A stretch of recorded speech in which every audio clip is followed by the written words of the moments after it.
We all know the Shire, Gondor, Mordor. But what about the lands Tolkien left in shadow? Beyond the edges of Middle-earth's map lie vast regions, south and east, that are almost completely unexplored. Today, we're venturing into those forbidden frontiers. Before we journey further into the story, if you could take a moment to like this video and subscribe to the channel, it would help us bring more tales from Arda to life. Now, let's return to the story. Tolkien gave us incredibly detailed histories of the West, Rivendell, Númenor, the battles of Beleriand. But when it comes to the south and east, the ink fades. Entire kingdoms are hinted at, but never shown. And that's exactly what makes them so intriguing. To the south lies Harad, a land divided into Near Harad, stretching along the borders of Gondor, and Far Harad, where sands meet jungles and rivers vanish into the sun-drenched horizon. To the east sprawls Rhûn, centered on the inland sea of Rhûn, a vast expanse that reflects the sky but reveals nothing else. Beyond it, blank parchment. Only a cryptic note, lands of the Easterlings. It is a silence as profound as any tale of sorrow or heroism, a silence that teases the imagination, daring us to fill the space with visions of lost cities and armies that never march westward. Tolkien's choice to leave these lands largely blank was not mere oversight. The West is the heart of his story, the stage on which his great struggles are played. But there is artistry in omission.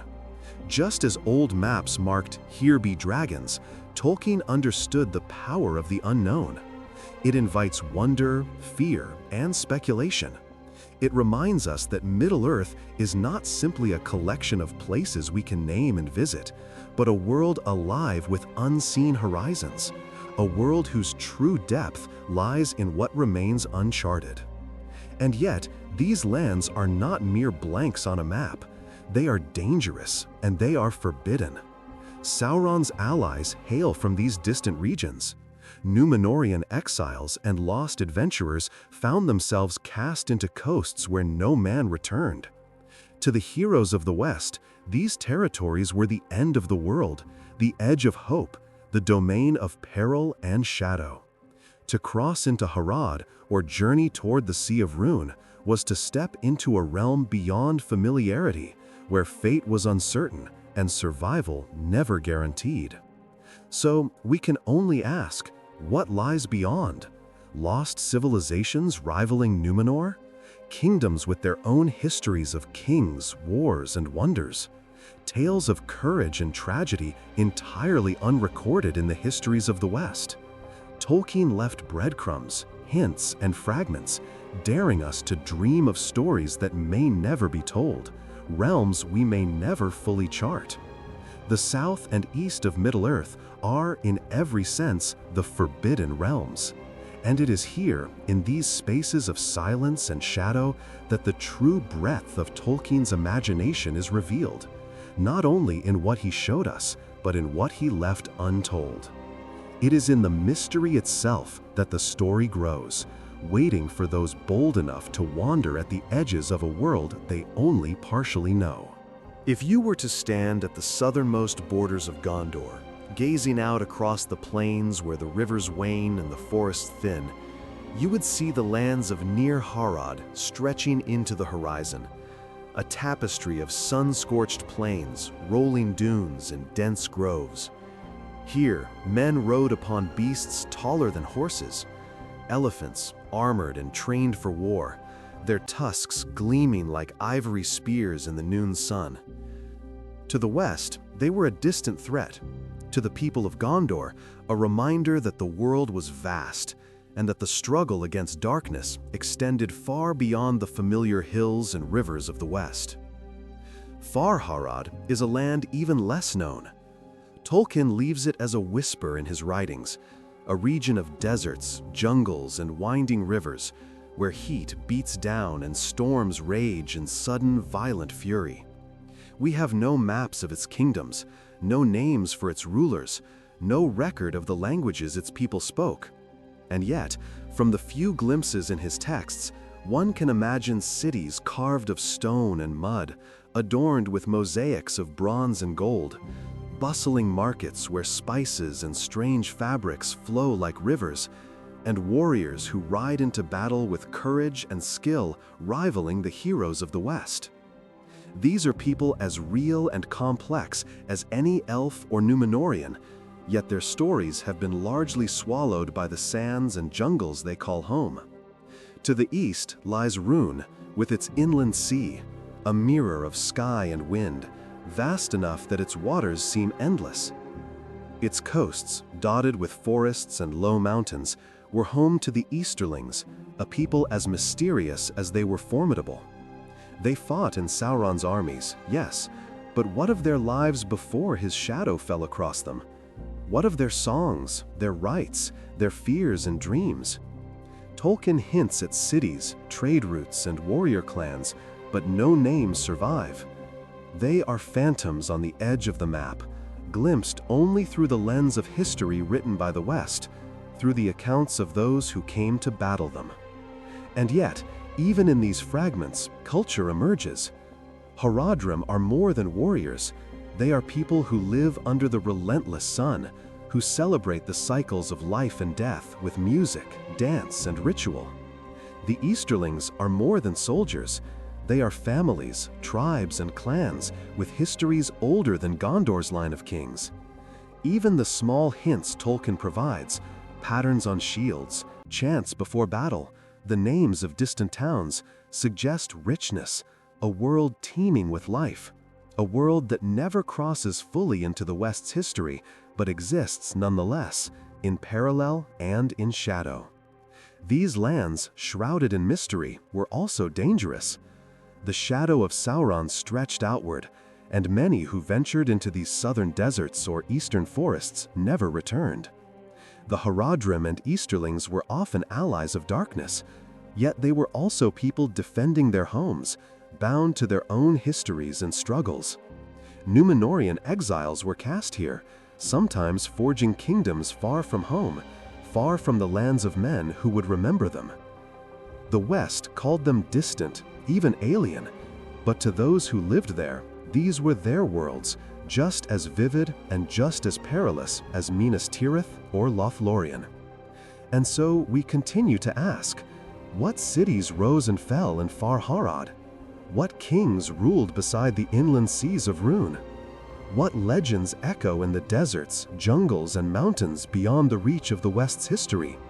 Tolkien left these questions unanswered, but in that absence, imagination takes flight.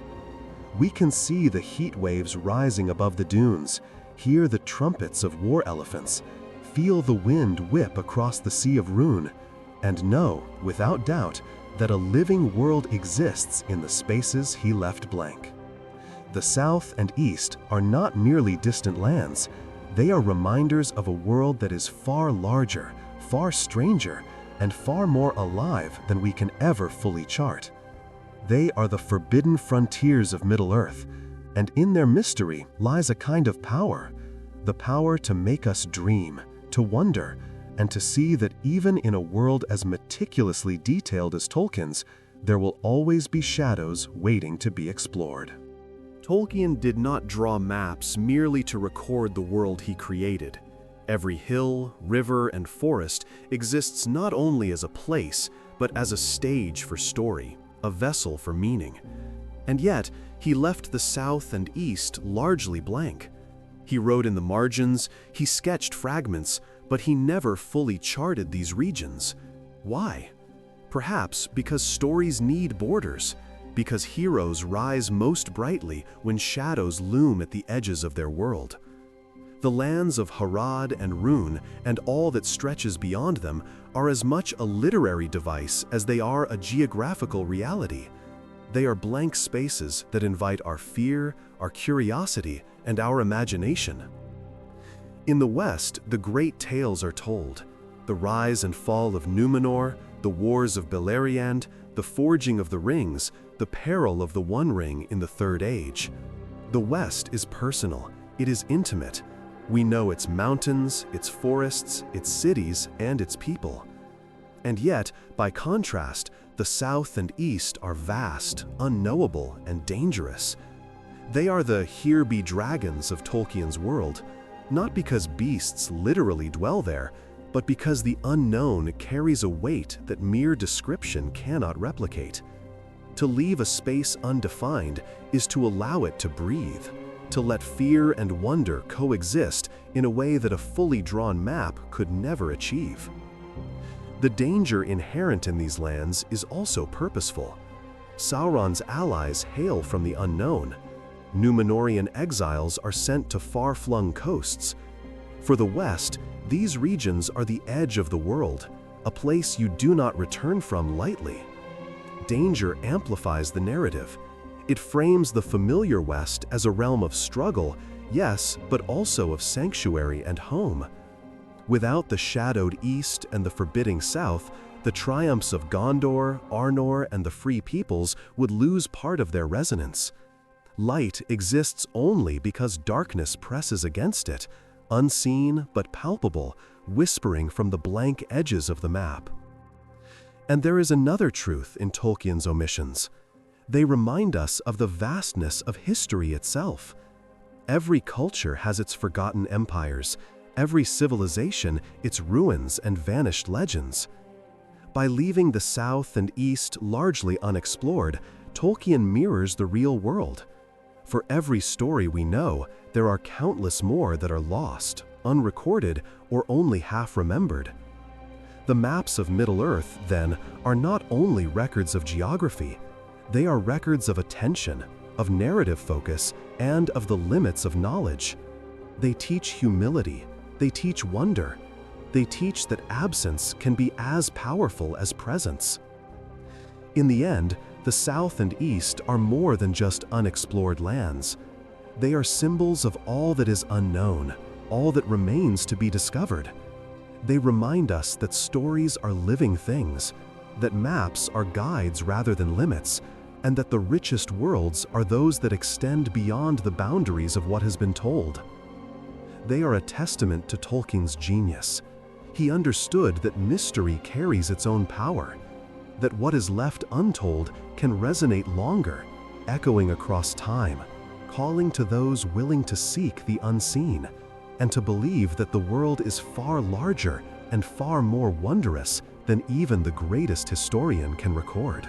To those in the West, Harad and Rhûn were more than distant lands.